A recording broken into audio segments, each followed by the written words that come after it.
that bit of sky up there, the V, see where the... Could be that bit of sky, and it could be that reflected.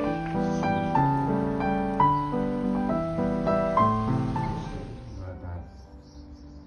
And then it's dark on that side as well, so I'm going to put a bit more red in.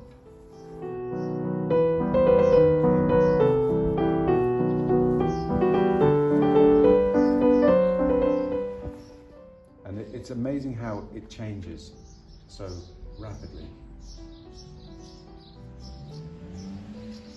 And it'll change again before I'm finished.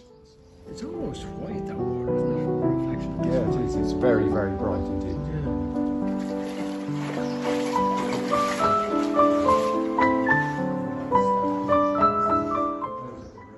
Rain behind it. That's definitely kind of gone.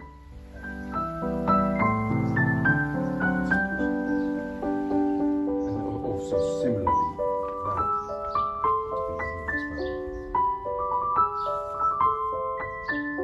For example, you can see